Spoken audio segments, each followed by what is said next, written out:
Welcome back to Bookish Notes, a channel that shares small thoughts from great books. Victor Hugo once said, "When fate hands us a sour lemon, it's so we can try to turn it into a sweet lemonade." The Hunchback of Notre-Dame is the lemon Victor Hugo used to make us a glass of fate's drink. But its taste is far from sweet. It's downright bitter. This line comes from a famous Greek work, Fate. He wrote this masterpiece as a tragedy. The Hunchback of Notre-Dame shatters the dream of the most radiant love, making us realize that there are three truths about love we should know as early as possible. More than 100 years have passed in the literary world, a place never lacking in masterpieces and great minds. But one book still stands firm in the top 10 literary masterpieces of all time. The romantic classic The Hunchback of Notre-Dame, also known as The Hunchback of Notre-Dame. The author is the greatest literary genius of 19th century France, Victor Hugo. The Hunchback of Notre-Dame presents a tale of Beauty and the Beast that has been passed down widely to this day. Over the past century, there have been countless stories about Beauty and the Beast. I don't know if this story will bore you, but please forget for a moment the romantic plot between the beautiful girl and the ugly man, because The Hunchback of Notre-Dame is not a simple love story.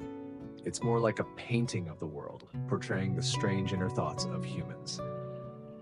In The Hunchback of Notre-Dame, we witness the conflicting aspects of life: morality and desire, ugliness and nobility, struggle and helplessness. The author uses the romantic relationships of the girl Esmeralda to build a grand mirror reflecting the servility, selfishness, and greed in human nature. People often say, love is simple, but the human heart is too deceitful. So how can we build a more complete worldview about life, about love, or about relationships? Perhaps by reading and feeling the classic stories that reflect human reality, helping ourselves find light from within. A psychologist once said, "Growing up doesn't mean understanding everything. It means seeing through human nature. And we must know that behind love always lies our true nature." Reading this book, you can see each raw truth of life, see into the depths of relationships from many angles. From that, you can understand how to love, how to live. Beneath the skin, there may be thousands of masks. At the square of Notre Dame, amid enthusiastic cheers and under shimmering firelight, a beautiful young girl sings and dances gracefully to the beat of a drum. Her name is Esmeralda. She makes a living by performing. Esmeralda, a passionate flame for life, makes it hard to believe she has such a tragic and difficult fate. When she was very young, Esmeralda was kidnapped. She had to leave her beloved mother and grow up wandering from place to place, but she never once blamed fate. On the contrary, Esmeralda became a warm-hearted, kind, and beautiful young woman. Many men pursued her, but Esmeralda gave her heart entirely to Captain Phoebus. Their meeting was a classic case of hero saves beauty. In Esmeralda's mind, Phoebus was the prince on a white horse, sword of justice in hand. Because she loved so deeply and passionately, she was always ready to fulfill Phoebus's requests. Even when called out to the suburbs in the middle of the night, she didn't hesitate. One day, when she and Phoebus went to a small inn, the sweet and happy atmosphere made her tender and confess, "Becoming your wife is something I would be so proud of." But who would have guessed that after hearing this, Phoebus coldly replied, "Things are already good between us now. Why get married?" In reality, Phoebus was only infatuated with Esmeralda's beauty. He never truly cherished her. When Esmeralda tried to question him further, a shadowy figure emerged from the darkness, stabbed Phoebus, and fled. Seeing Phoebus in pain, lying in a pool of blood, Esmeralda fainted. When she regained consciousness, she was forced to bear all the blame. The trial was harsh and cruel, using criminal law to imprison her and sentence her to death. Instead of defending herself, she was more concerned about Phoebus's safety. However, up until the moment she was brought to the gallows, she never received any news or help from Phoebus. In fact, Phoebus was completely fine. After learning that Esmeralda had been falsely accused, he chose to ignore it and leisurely went on vacation with other women. The painful truth is that until the day she died, Esmeralda never realized that the perfect lover in her heart was actually a terrible man, greedy and dishonest. There is a saying, the sky can be measured, the earth can be measured, but the human heart cannot be predicted. Do not use your own emotions to judge another's heart. Do not use your fleeting fate to test love. And never think that simply loving someone with all your heart will guarantee the same in return. In love, too many people are skilled at pretending, hiding greed and selfishness. No matter how deep the affection, never entrust your entire life to someone else. Always leave yourself an escape, a path. Behind passionate love often lies ultimate selfishness. In the Notre-Dame Cathedral of Paris, there was a famous priest named Claude Frollo. Though still young, this vice bishop was talented, knowledgeable, reserved, and trusted by the church. He was regarded as a symbol of near absolute asceticism. Whenever he heard the swish of a woman's dress nearby, he would immediately pull his hood over his eyes. Even when summoned by a royal princess, he did not hesitate to refuse. What impressed people the most was that Claude was born into a noble family, but lived simply and humbly, bringing good things to the poor. Like Quasimodo, a deformed child who was abandoned and so hideous that no one dared approach him, Claude disregarded public opinion and took him into the church, raising him and making him the church bell ringer.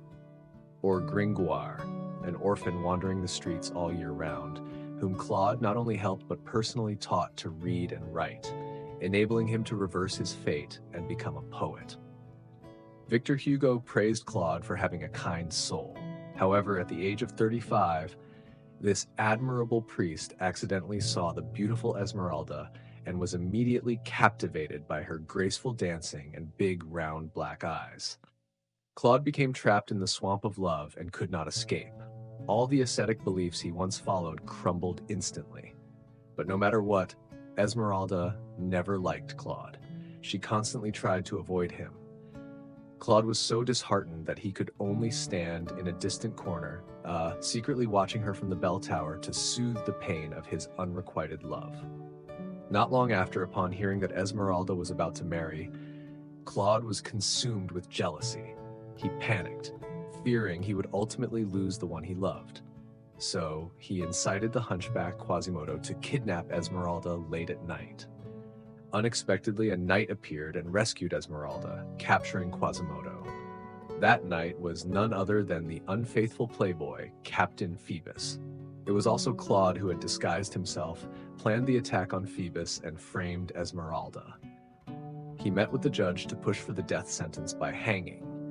Claude believed that, faced with a murder charge, Esmeralda would surely accept his offer to save her and agree to go with him. However, unexpectedly, Esmeralda remained cold and refused to listen. Despite all his efforts, he still could not win her heart. In the end, he screamed in madness, "Then die!" When he couldn't have her, he would destroy everything. If he couldn't possess her, then no one else could. And that was the true nature of Claude. He personally sent Esmeralda to the gallows. From a priest to a demon, Claude's essence was no different from the saying, "A blooming flower has two faces. Life lies between Buddha and the devil." In reality, every person contains both black and white, good and evil, opposing yet coexisting. Even when everyone around believes someone is good, that person's heart may still harbor malicious thoughts. In the hidden corners of the soul, there always exists such dark elements: greed, hatred, delusion, jealousy, and vile desires. As Maugham once said, baseness and greatness, wickedness and kindness, hatred and love can all exist in one heart without canceling each other out. So, when does evil emerge? It appears when someone cannot live honestly with themselves or treat the present with kindness. In fact, Claude always lived under the guise of a guardian of souls, but it was all an illusion. He had long grown weary of his ascetic, legendary lifestyle, feeding his delusions and evil nature more and more. Especially after meeting Esmeralda, the desires in his heart flared up. Claude wanted her madly, but due to his status, he could only suppress it. Gradually, that secret love turned into twisted thoughts. If I can't have her, I must destroy her. Behind passionate affection can lie a deeply selfish heart. Behind a glamorous exterior can be a pitiful illusion. When a person cannot control their desire to possess, be it love or material things, sooner or later the layers of goodwill will be pierced and consumed by the rising darkness. The one you love may not be beautiful, but they must be kind and sincere. The monster of Notre-Dame, Quasimodo, had only one eye, a hunchback, and crooked legs. Because of his frightening, ugly appearance, he grew up under the scorn and bullying of others, the indifference of society, the coldness of people, making him cold, cruel, and rude. He was like a walking demon, never treating anyone kindly except his adoptive father, Claude. And it wasn't until he met Esmeralda. At first, he kidnapped Esmeralda under Claude's orders, but the abduction failed. He was beaten and sentenced. The next day, Quasimodo knelt in the square, bruised, bleeding, and panting, begging, "Please give me some water." But all he received were mockery, insults, and stones thrown at him. Even Claude coldly turned his back and walked away. Only Esmeralda came forward, ignoring her previous suspicions, smiled and poured water into his mouth. The cool water moistened his bitter throat and warmed his lonely, cold heart. Quasimodo shed the first tear of his life. From then on, to Esmeralda, he was no longer a violent, unapproachable man, but a loyal protector who sheltered her with a pure and faithful heart. When Esmeralda refused Claude's help and was about to be taken to the gallows, Quasimodo seized a moment when no one was paying attention, leapt from the bell tower, defeated the executioner, and escaped with her. When people realized what had happened, Quasimodo had returned to the cathedral and declared that he would protect her under the church's sanctuary. According to the laws of that time, Notre-Dame was a sacred place. A sinner who entered could become a saint, and no one could harm them.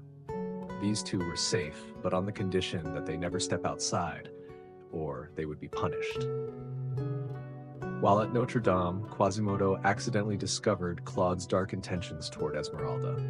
Though he feared his adoptive father, he firmly stood up and said, "Unless I die, no one will touch Esmeralda." But despite risking his life to save Esmeralda, loving and caring for her wholeheartedly, she still turned away in fear of the monster's hideous appearance. As a result, Esmeralda was tricked and expelled from the cathedral by Archdeacon Claude. She was captured in public. She was hanged. After Esmeralda died, Quasimodo killed his adoptive father with his own hands and walked into the morgue, embracing Esmeralda tightly, dying together with his love. Who could have imagined that someone so ugly, despised and scorned by everyone, could possess such sincere and pure kindness for the one he loved? A writer once said, "In the evil nature of humans there is also goodness and beauty. In polluted and filthy air there can still be the fragrance of flowers. Through the cracks in dark clouds, sunlight still shines. In the muddy, foul-smelling swamp there still exists a pristine white lotus. A person with a cold face, seemingly distant and selfish on the outside, may still harbor a gentle and sincere heart within. Often people focus too much on the evil and negativity in others, overlooking the brilliance of their goodness. It's just that our standards of beauty and ugliness tend to follow the majority and are full of bias." 2 years later, someone discovered the skeleton of a deformed man lying next to Esmeralda's skeleton. When they tried to separate the two, the skeletons instantly turned to dust. The brilliance of the Hunchback of Notre-Dame lies in how it tells us that beauty seen with the eyes is not necessarily true beauty. A person who appears beautiful but is full of wicked thoughts is merely a walking corpse. Conversely, beneath an ugly exterior may lie a kind soul and a compassionate heart. So remember this: the person you love doesn't have to be beautiful or wealthy, but they must be kind, decent, and sincere. Character should always be the top priority when choosing a life partner, someone who will stay by your side. What, then, is true love here? You may wonder. Quasimodo was so sincere toward Esmeralda, yet he still met a tragic end, just like the wicked Claude. In the end, no one got to be with Esmeralda. However, if viewed from a broader perspective, you might see it differently. Truly, the world in the Hunchback of Notre-Dame can be divided into two realms. The first realm is the earthly one, the real world we live in today. This is a society ruled by power, yet also in decay, arranged by humans with its rules, order, and countless prejudices. The characters with the greatest advantages in this realm are Claude and Phoebus. Claude, a renowned ascetic archdeacon, is respected and close to the emperor. Captain Phoebus, the leader of the royal guard, indulges in worldly pleasures, belongs fully to this realm, addicted to lust, alcohol, lies, and selfishness. When faced with trouble, he immediately retreats and accepts his fate, having no choice but to marry within his noble circle. When the novel speaks of Phoebus's marriage, he says, "This is a tragic ending." Think about it. Why do so many of us keep exclaiming, "Life is so hard"? Is it truly hard? Or is it because we carry within us the shadow of Claude and Phoebus, pursuing power, ambition, and full of selfishness? The raw truth about real life is that the nature of humans in this realm we live in is deeply worth contemplating. On the other hand, two people with godlike souls, Quasimodo with his sincerity and Esmeralda with her kind nature, do not belong to the mortal world.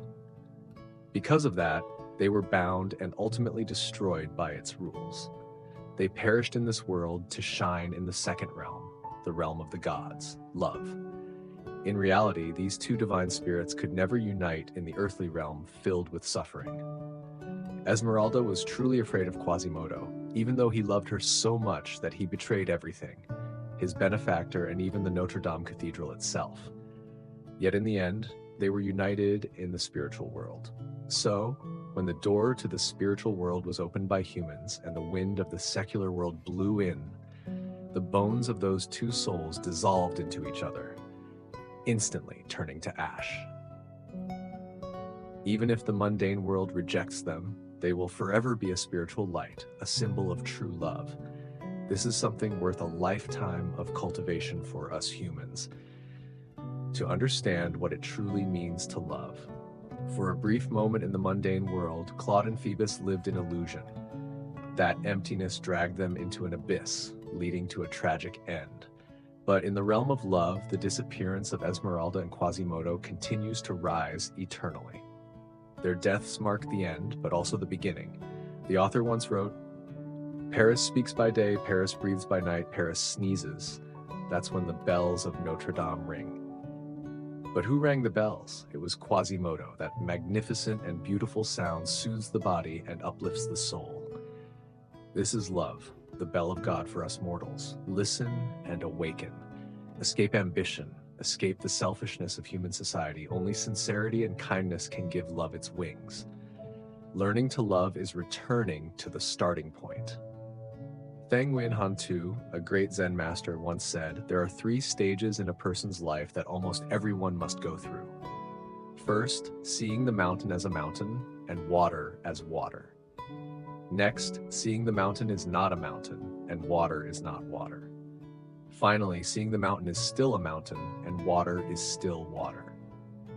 Humans are born without discrimination. When you first begin to perceive the world, mountains are mountains and water is water. But after going through the ups and downs of life, what you see may no longer match what you believe.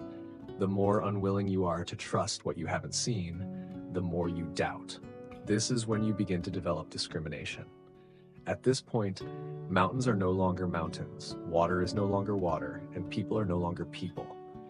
Indeed, many act like beasts, deceiving, fabricating, harboring great ambition and extreme selfishness. Countless individuals reflect fragments of Claude and Phoebus. Only after enduring life's trials, feeling both the warmth and the coldness of time, continuously learning and cultivating yourself, can you finally cross the river of life and return to your origin. Then and only then will you cherish the scene before you. At that moment, you will once again see mountains as mountains and water as water. There's a saying, "May you travel 1,000 miles only to return with the soul of a child." These three life stages also reflect the love in the Hunchback of Notre-Dame. Through the truths of love and human nature, you'll see all three stages represented. That's why this novel isn't just a simple love story. If you can truly grasp it, you can escape the void of this mundane world and live on a higher level, powered by the energy of love. May you and I both understand the author's words. Of all the treasures of God, the human heart is what shines the brightest. Yet tragically, it's also what creates the deepest darkness. Whether you shine or cast shadows, whether you're beautiful or not, I believe you already have your answer. Don't let the darkness of selfishness, born from desire, greed, anger, and ignorance, blur your vision. Don't live in illusion, seeing mountains not as mountains, water not as water. The time period described by the author was hundreds of years ago. However, even today, how many people truly know and understand how to love? The sad truth is, many go through their entire lives without ever realizing it, forever living in an illusion crafted by human society. To love is to return to yourself, to your origin, because from the beginning you were already angels, capable of ringing the most sacred bell of love. Thank you for listening. If you found this video helpful, please share it with someone who needs it. Give it a like, hit subscribe, and turn on notifications to catch my latest weekly videos.